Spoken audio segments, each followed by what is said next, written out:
꿈과 희망을 주는 위인들 제1권 주군을 위해 목숨 바친 신순겸 장군 제1장 팔공산 공산 전투 고려 태조 10년 10월 공산 전투가 벌어졌다. 이 전투는 대구 팔공산에서 후백제 견훤과 고려 왕건 사이에서 벌어진 큰 싸움이었다. 공산 동수 전투라고도 하는데 공산은 지금의 팔공산이고 동수는 지금의 지묘동이다. 당시 고려와 후백제는 별다른 충돌 없이 평화롭게 지냈다. 그러나 926년 9월 후백제 임금 견훤이 고려 금품성, 지금의 문경시 산북면 근압리를 공격하면서 전쟁이 시작되었다. 그 후 고려와 후백제는 여러 차례 충돌했다. 이 상황에서 신라는 고려를 지지했다. 이는 신라의 무관 출신인 견훤이 반란을 일으켜 스스로 나라를 세운 역적으로 몰았기 때문이다. 그래서 견훤은 늘 신라에 불만을 품고 있었다. 927년 8월 견훤은 마침내 신라를 정벌하려고 군사를 이끌고 신라 근암성, 지금의 문경시와 고을부, 지금의 영천시를 공격해 함락시키고 수도 금성, 지금의 경주로 진군했다. 위기를 느낀 신라 경혜왕은 왕건에게 구원을 요청했다. 그러자 왕건은 9월 초에 시중공선에게 1만 명의 군사를 주어 신라로 원군을 보냈다.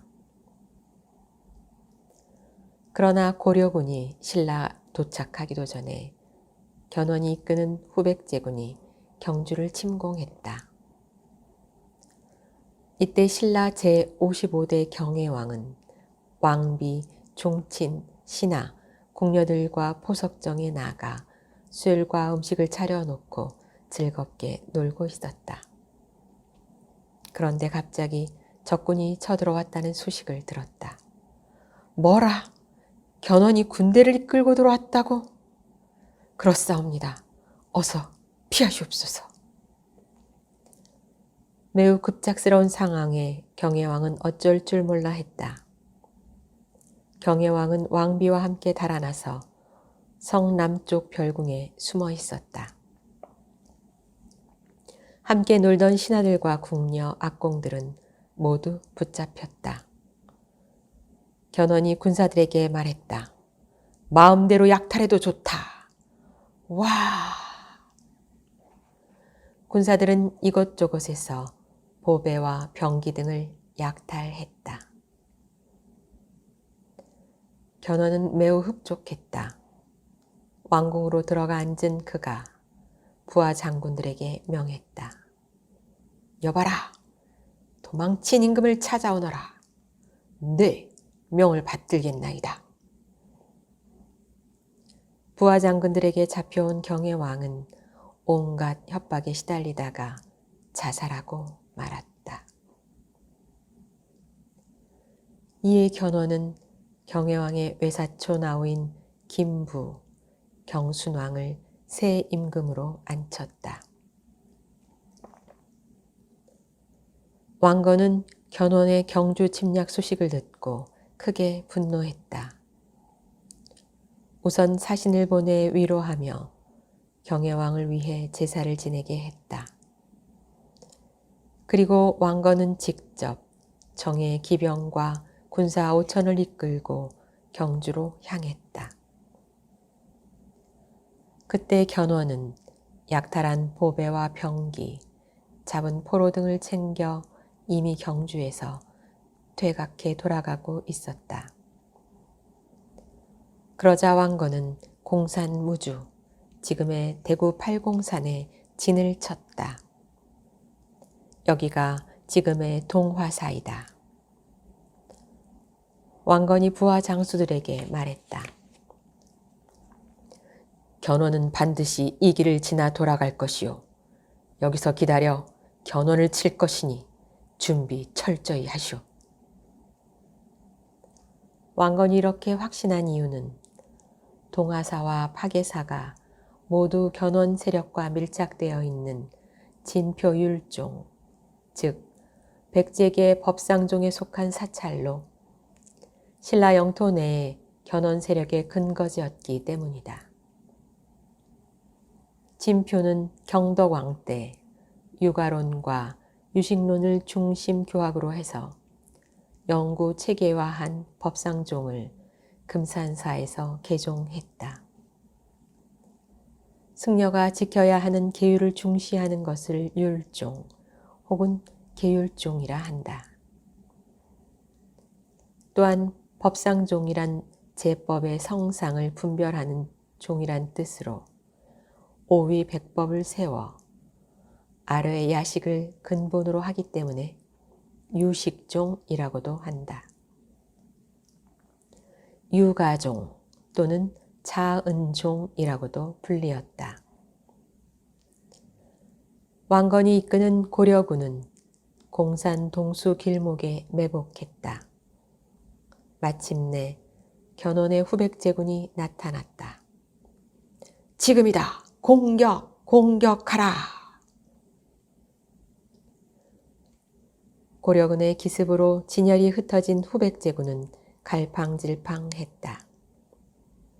그러나 워낙 병력수가 많은 후백제군은 점차 수습되면서 형세가 역전되기 시작했다. 도리어 왕건과 고려군은 후백제군의 공격에 밀려 포위당하고 말았던 것이다. 태조 왕건과 장수들은 후백제의 포위망을 뚫기 위해 필사적으로 싸웠으나 허사였다. 왕건은 일생에서 가장 중요한 위기에 처했다. 전세가 아주 급박해졌다. 후백제군에게 완전히 포위되어 빠져나갈 방법이 없구나. 이를 어찌한단 말인가. 신순겸은 중얼거리면서 헤쳐나갈 방법을 생각했다. 이를 어쩐다. 그렇다. 주군을 위해 내 목숨을 바치는 것뿐 다른 방법은 없다. 이렇게 중얼거리는 신순겸 눈에서 불이 번쩍 일었다. 소장은 폐하와 얼굴이 비슷하옵니다. 그러하오니 소장이 폐하의 갑옷을 입고 나가 싸우는 동안 여기에서 벗어나시옵소서. 신순겸이 나서서 왕건에게 자신의 뜻을 따르라고 간곡하게 청했다. 왕건은 달리 방법이 없어 눈물을 흘리며 허락하고 말았다. 신순겸은 왕건의 목숨을 구하려 스스로 나서 임금의 갑옷을 입고 임금이 타는 수레에 올라 군사들을 지휘했다. 공격하라! 신순겸 장군은 김락 장군과 함께 견훤의 후백제군 쪽으로 과감하게 돌진해 격렬하게 전투를 벌였다. 팔공산 공산 전투 2부. 이 틈을 타서 왕건은 후백제군 수중을 벗어나 개성으로 돌아갈 수 있었다. 고려 임금이다! 쏴라! 쏴! 후백제군들이 쏜 수많은 화살들이 날아왔다. 신순겸과 김락은 후백제군에 의해 장렬하게 전사했다. 이어 전의갑, 전이갑 형제도 싸우다가 죽고 말았다. 이때 왕건의 갑옷을 입은 신순겸은 임금의 수레가 아니라 임금의 백마를 타고 적진으로 돌진하다 화살에 맞아 전사했고, 김낙은 왕건을 자신의 말에 태우고 가다가 화살에 맞아 죽었다는 설도 있다. 견훤의 후백제군은 신순겸 장군을 태조 왕건으로 잘못 알고 그 목을 베어 머리를 창에 꿰었다. 그리고 높이 들고 외쳤다. 우리가 고려 임금 왕건을 죽였다. 와! 후백제군들이 소리쳤다. 이러는 동안 포위했던 후백제군의 경계망과 긴장이 풀렸다. 왕건은 간신히 탈출해 목숨을 건졌다. 그러나 신순겸과 김낙을 포함해 8명의 장수를 잃었고 5천 군사 중 약 4,930명이 전사했으며 불과 70여 명만이 살아 돌아오는 참패를 당했다. 이 전투에서 가까스로 왕건이 목숨을 건질 수 있었던 것은 신순겸의 지략과 충심 덕분이었다.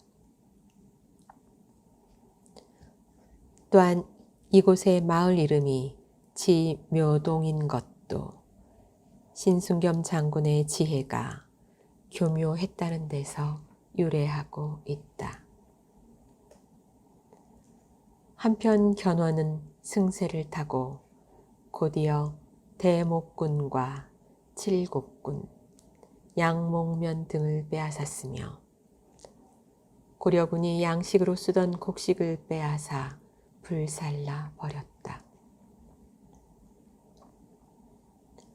후백제군은 신순겸의 머리를 견훤에게 가져갔다.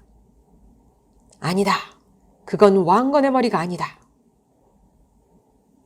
견훤은 무척 노여워했으나 이미 끝난 일이었다. 신순겸과 김낙 장군이 자기 대신 죽었다는 것을 안 왕건은 슬퍼하며 눈물을 흘렸다. 아, 미안하고 애석하도다. 위기를 모면한 태조 왕건이 본진에 돌아와서 곧 신순겸의 시신을 찾았으나 머리가 없어 분간할 수가 없었다. 그때 유금필이 말했다.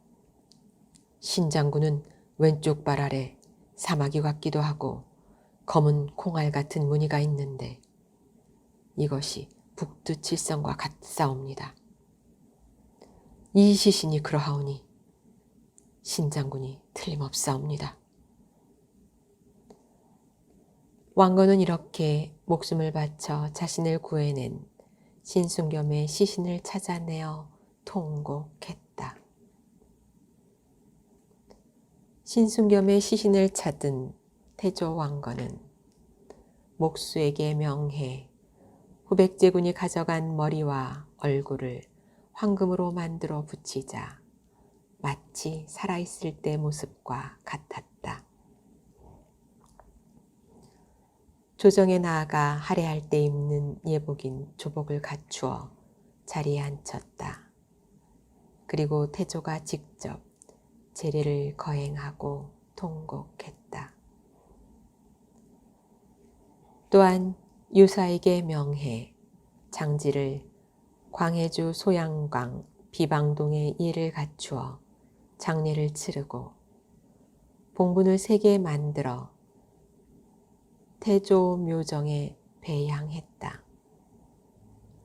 황금으로 만들어 붙인 신순겸 장군의 머리가 독을 당하지 않게 하려고 묘는 하나인데 봉분을 3개 만들었다고 전해진다. 지금도 이 묘에는 봉분 3개가 나란히 있다. 묘역에는 신도비와 묘비가 서 있다. 신도비는 임금이나 고관 등의 평생 업적을 기리기 위해 무덤의 동남쪽 큰 길가에 세운 비이다. 이때 왕건은 비방동의 땅 9,000보와 이산의 땅 9,000보를 하사했다. 그리고 묘직이 군사인 수묘군 30호를 두고 원당을 세워 명복을 빌게 했다. 그리고 벽상 호기 위 태사 개국공 삼중대광 의경익대 광위 이보 지절 저정공신에 추공하고 장절이라는 시호를 내렸다. 신순겸이 묻힌 비방동은 지금의 춘천시 서면 방동리인데 도선대사가 태조왕건의 묘터로 정한 명당이다. 그런데 왕건은 이를 자신을 위해 목숨을 바친 신순겸에게 내준 것이다. 고려 태사 개국공 신 장절공 신순겸 장군 묘역은 춘천 박사마을로 유명한 서면에 있으며 풍수지리학의 묘터로도 유명하다. 이 묘역은 우리나라 4대 명당지의 하나로 손꼽히는 곳으로 울창한 소나무가 좌우에 도열하고 있는 듯하다. 이곳에는 묘역을 비롯한 영정각, 신도비각, 기념관, 제실 등이 배치되어 있다. 음력 3월 3일과 9월 9일에 향사한다. 왕건은 그들을 위한 팔관회를 열어 넋을 위로했다. 팔관회는 통일신라 고려 때 중경과 서경에서 토덕신에게 제사를 지내던 의식이다. 또한 1120년 예종 15년에 신순겸과 김낙 장군을 추모하는 향가, 도의장가를 지어 찬양케 했다. 현재 곡성의 덕양서원과 용산제, 대구의 표충사, 춘천의 도포서원, 평산의 태백산 성사 등에 배양되고 있다. 그리고 신순겸이 전사한 자리에 순절단을 모시고 그의 아들 보장에게 원윤이라는 벼슬을 내려 지묘사를 창건하고 명복을 빌었다. 지묘사는 지금의 대구광역시 동구 지묘동에 있다. 이곳에서 신순겸과 김낙, 전의갑, 전이갑 등 장수 8명이 전사해 고려 태조 왕건이 지명을 공산에서 팔공산으로 바꾸었다는 설이 있다. 대구광역시에는 아직도 파군제, 독좌암, 왕산, 안심, 해안, 반야월, 백안, 연경, 살래 등의 많은 지명이 남아 있어 당시의 격전지임을 알 수 있다. 이때 신순겸 장군의 지략과 죽음이 아니었다면 포위는 풀리지 않았을 것이요. 포위가 풀리지 않았다면 왕건도 목숨을 건지지 못했을 것이다. 이에 기세를 가다듬은 고려 태조 왕건이 후삼국을 통일하고 그 후손이 500년 왕업을 이어받게 한 것은 신순겸의 충절의 공이 있었기 때문이다.